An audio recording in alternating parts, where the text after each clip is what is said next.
2024 में होने वाले लोकसभा चुनाव के पहले सभी राजनीति पार्टियां सम्मेलन के जरिए अपनी ताकत को दिखाना चाह रही हैं। उसमें चाहे अगर बात करी जाए अपना दल एस की बात करी जाए या फिर ओम प्रकाश राजभर की पार्टी की।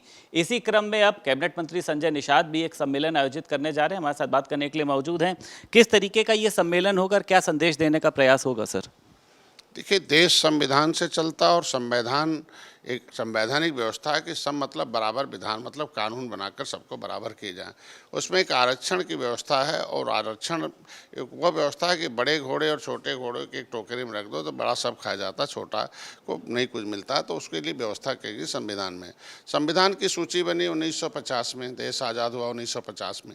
लेकिन 12 अक्टूबर 1871 को अंग्रेज़ों ने 193 जातियाँ हमारे उत्तर प्रदेश की थी जिनको क्रिमिनल कास्ट घोषित किया था, जिसमें हमारे लोगों को उसमें जो है उन्होंने अंग्रेज़ों को डुबो के मारा था। 12 अक्टूबर 1871 से हमारे लोगों को जन्मजात अपराधी घोषित किया, इसलिए कानून बना के उजाड़ा था।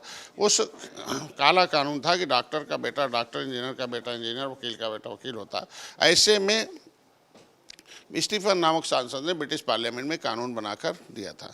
हमारे लोग छुप गए, तमाम जातियों में बट गए, उनके ऊपर क्रिमिनल कास्ट घोषित हो गया, जेलों में चले गए। हमारी माताओं को जेलों में बंद किया गया, उसमें उनको बच्चे पैदा किए गए, वहाँ तड़फा के मारा गया। ऐसे में देश आज़ाद हुआ, 5 साल 16 दिन हम लोग गुलाम रहे। भला आज़ाद भारत में भी हमारे लोग आज़ाद नहीं रहे। संविधान में लिख तो दिया कि केवट मल्ला मझवार हैं, लेकिन कैसे सर्टिफिकेट लेने जाएंगे केवट मल्ला के नाम से अनुसूचित जात का सर्टिफिकेट? भाई डीएम और एसपी का ऑफिस एक ही ग्राउंड में होता था और एसपी के यहाँ एफआईआर दर्ज रहे, डीएम के यहाँ प्रमाण पत्र मिले तो कैसे जाएगा?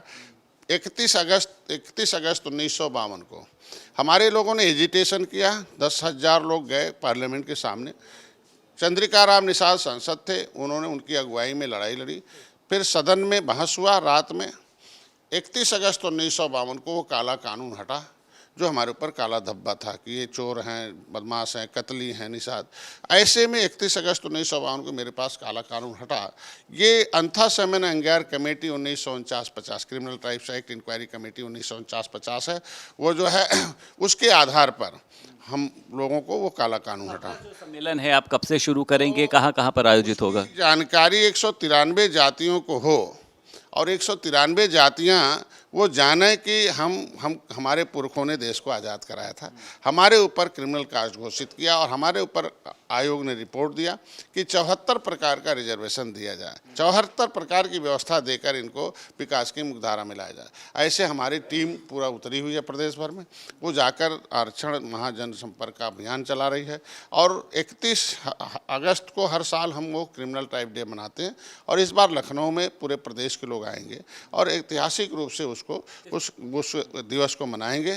तो हमें तो एक तो न तो अनुसूचित जाति का आरक्षण मझवार केवट मल्ला मझवार मिल रहा, न तो विमुक्ति जनजाति के रूप में हमें अनुसूचित जाति की सूची में सूचीबद्ध किया गया था और अनुसूचित जनजाति का प्रमाण पत्र मिलता था। चूँकि उसमें फतेह बहादुर सिंह चीफ सेक्रेटरी थे भारत सरकार का, उन्होंने ऑर्डर किया था। लेकिन निवर्तमान सरकार जो समाजवादी पार्टी की 2013 में, उसको उन्होंने कह दिया कि नहीं, अलग से कोई आरक्षण नहीं होगा, जो जिसमें होगा उसमें होगा। तो मेरा नाम ओबीसी में डाल दिया गलती से 1991 में। तो इनके वो जो पढ़ाई लिखाई का आरक्षण था वो छीन लिया। मैं चाहता हूँ कि देश को आज़ाद कराने वाली जातियाँ जो हैं, 193 जातियाँ पाइपलाइन रोड पर, सड़क के किनारे, नदियों के किनारे घूम रही हैं, वो criminal tribes act enquiry committee का रिपोर्ट लागू हो जाए और इनकी भी विकास की मुख्यधारा में लाया जाए। संविधान में मझवार की पर्यायवाची जात केवट मल्ला मझवार है। मझवार का सर्टिफिकेट जिस तरीके से उत्तराखंड में इसी सरकार ने उत्तराखंड में लिखकर दिया, शासनादेश जारी किया कि शिल्पकार जाति नहीं जातियों का समूह है, प्रजापति और कुम्हार इसकी उपजातियाँ हैं। मंत्री जी, इस सम्मेलन के जरिए कहीं ऐसा तो नहीं, जैसे आपने अभी अपना मछुआरा सम्मेलन शुरू करा, अब आप इसको शुरू करने जा रहे हैं, तो बीजेपी को एक शक्ति का जो है वो प्रभाव तो नहीं दिखाना चाह रहे हैं? क्योंकि राजभर ने भी किया, सोनेलाल जयंती पर अनुप्रिया पटेल ने भी किया। देखिए, बिना शक्ति के तो समस्याओं का समाधान नहीं होता ना। हमें राजनीतिक शक्ति उन्हें बताना है ना कि कांग्रेस, उसी बहाने हमें सबको बताना है कि कांग्रेस ने तुम्हारी फाइल को गायब करा दी। हमने हमने 8 घंटे 16 मिनट डिबेट कराया पार्लियामेंट में, हरिभाऊ राठौर थे और मीरा कुमारी थी माननीय लोकसभा अध्यक्ष, उसे कबाड़ खाने में डाल दिया। तो हमारे लोग जब 193 जातियाँ गुस्से में आए तो कांग्रेस को कबाड़ खाने में डाल दिया। उस समय सपा और बसपा के सहयोग से केंद्र की सरकार चल रही थी, ये 193 जातियाँ नाराज़ हो गई तो सपा बसपा गायब हो गए। तो ये चीज़ें बताना है कि मोदी जी केंद्र में हैं और यहाँ हैं। पहले की सरकारों में हम लोग अंग्रेजों के सामने लड़े तो कत्ल हुआ, पिछली सरकार में जाते थे डंडे खाते थे, गोली खाते थे, जेल चले जाते थे। कम से कम वर्तमान सरकार है मोदी जी कि हमारे इस मुद्दे को ज्ञापन लेते हैं, अमित शाह जी लेते हैं, उस पर सर्वे चल रहा विमुक्ति जनजाति का उत्तर प्रदेश में। तो मेरी सरकार इन जातियों को विकास की मुधारा में जोड़ने के लिए काम कर रही है। तो उसमें शक्ति प्रदर्शन तो है, लेकिन उसमें संदेश भी है कि हम एनडीए के साथ हैं और एनडीए आपका काम कर रही है। मोदी मंत्रिमंडल की आज एक बड़ी बैठक है और ये बताया जा रहा है यूपी के कुछ सांसदों को जो है वो मंत्रिमंडल में जगह दी जा सकती है। आपके बेटे भी सांसद हैं, तो आपको लग रहा है कि जगह मिल सकती है या कुछ ख्वाहिश है कि हाँ मिलनी चाहिए, आपके समाज का प्रतिनिधित्व अच्छे से हो सके? देखिए, मेरी एक ही ख्वाहिश है कि वो भगवान निषाद राम के निषाद राज आत्म बाल सखा थे, उस चीज़ को सैलबस में आए और वो जाने कि निषाद राज के वंशज ये लोग हैं और इस देश को आज़ाद कराने वाले परिवार हैं। सम्मानजनक ढंग से ये लोग ऐतिहासिक रूप से गौरवशाली इतिहास रहा निषादों, ये जन जन तक जाए सैलबस में। दूसरा, इनका संवैधानिक मुद्दा वो हल हो जाए, यही की ख्वाहिश है। भारतीय जनता पार्टी बड़े भाई के रूप में है, वो शुरू से सम्मान दे रही 2019 से जब से लाई है, तो उम्मीद है कि आगे भी सम्मान देगी, वो उसके ऊपर जाए। लगता है आपको प्रवीण निषाद को मौका मिलना चाहिए सर? ये भारतीय जनता पार्टी का विषय है, वो किसको लाती है, किसके अंदर कैसी क्षमता है, किनका नेतृत्व देखती है और कैसे लोगों को लाती है। वो बड़ी पार्टी है, बड़ी सोच है, बड़े लोग हैं, मैं उनके ऊपर निर्भर रहता हूँ। अखिलेश यादव आज हैदराबाद जा रहे हैं केसीआर से मुलाकात करने के लिए, तो आपको लगता है कि कुछ संकेत है या कुछ बदलाव है? तो केसीआर का क्या वोट यहाँ है? अब केसीआर यहाँ आ जाएं तो यहाँ उत्तर प्रदेश में क्या कुछ है नहीं, और इनका वहाँ क्या है भाई? देखो, लोकतंत्र में राजनीति, मैंने यही कहा ना कि इनके जो भाड़े वाले पहलवान हैं, जो इनके सलाहकार हैं, उस समय कैसे कैसे जो जिस मुद्दे के लिए समाजवादी पार्टी बनी थी उस मुद्दे पर उनको काम करना चाहिए। पिछड़ों की लड़ाई होनी चाहिए, पिछड़ों के लिए संघर्ष होना चाहिए, उनके अंदर चेतना जागृत होना चाहिए। आज कहाँ है केसीआर, कहाँ है उत्तर प्रदेश के सपा, कहाँ है? तो ऐसे में वही है, देखो बटुए जोगी मठ उजाड़ है, कहीं भी चले जाएं।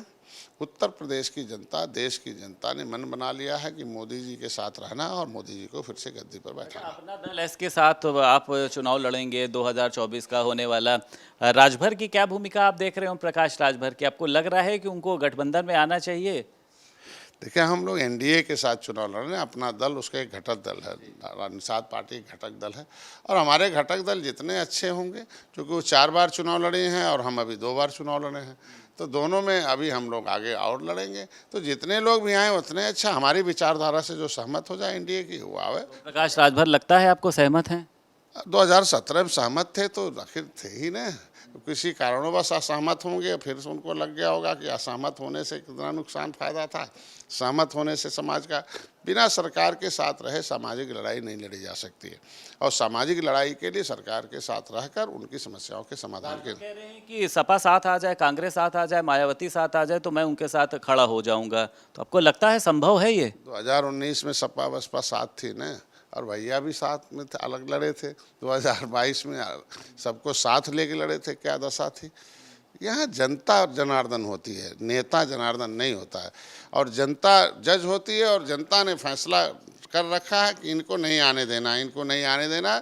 सबको 70 साल से भोग चुकी है, इसलिए कहते हैं इनको नहीं आने देना है। पहले था इनको लाओ, उन्हें हटाओ, उन्हें हटाओ, इन्हें लाओ, इन्हें हटाओ, उन्हें लाओ, लेकिन अब इन्हें मत आने दो, मोदी और योगी को लाओ। बहुत शुक्रिया सर बात करने के। उत्तर प्रदेश सरकार में कैबिनेट मंत्री संजय निषाद हमारे साथ मौजूद थे।